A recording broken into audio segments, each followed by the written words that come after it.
ځاځي پخوا د پکتیا یوه له باامنه ولسوالیو شمیرل کېده، خو په دې وروستیو کې ځایي خلک په اړه د سقوط اندېښنې لري.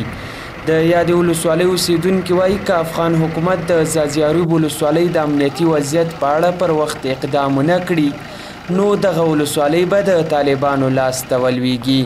دوی زیاتوي چې له څه مودې راهیسې پکې د وسلوالو طالبانو فعالیتونه خورا ډیر شوي او په وینا یې چې د ملي او محلي پولیسو پر پوستو یې بریدونو ته زور ورکړی دی.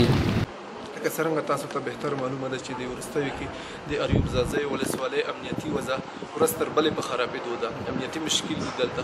پخوا به موږ مرکز ګردیز ته په اسانه تګ راتګ کولی شو، خو اوس لاره کې هم ډېر زیات مشکل دي. لاره کې امنیتي مشکل ډېر زیات دی، موږ په اسانۍ سره تګ راتګ نشو کولی. د دولت څخه مو غوښتنه دا ده چې په دې برخه کې همکاري وکړي. په اریوب ځاځي کې خو چې دی امنیتي مشکلات بیخي زیات شوي دي، هدفي وژنې حتی په شپې او ورځې په پوستو باندې بریدونه کېږي او په لارو کې هم د وسلوالو لخوا چې دی تلاشۍ کېږي. دولتي کارمندان نشي کولی چې په سمه توګه تګ راتګ وکړي او خلکو ته بیخي مشکلات دي.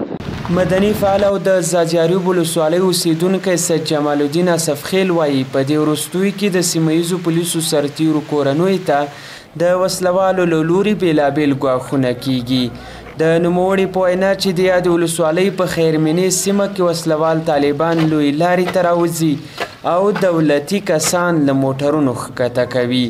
په دې وروستیو کې بدبختانه د دولت د مخالفینو تحرکات ډیر زیات شوي دي.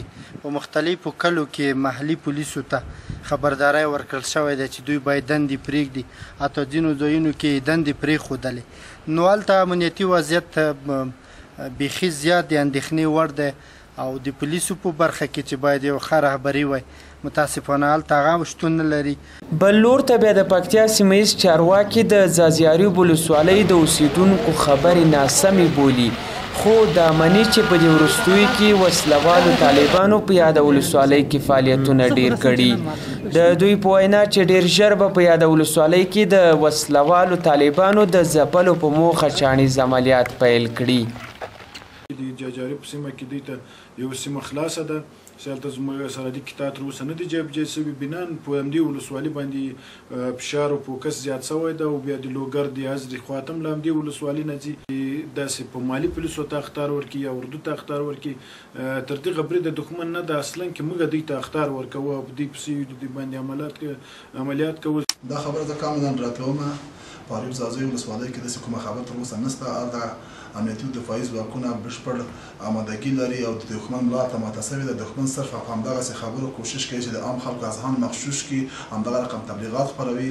دښمن ته انشاءالله دا مجال نه ده پاتې چې زموږ امنیتي دفاعي ځواکونو باندې ځاځي اریوب، لجه منګل، زرمت او سید کرم د پکتیا هغه ولسوالۍ دي چې له څه مودې راهیسې پکې د وسلوالو طالبانو او افغان ځواکونو ترمنځ نښتو زور اخیستی چې ډیر کله ترې د مرګ ژوبلې راپورونه هم ورکول کیږي.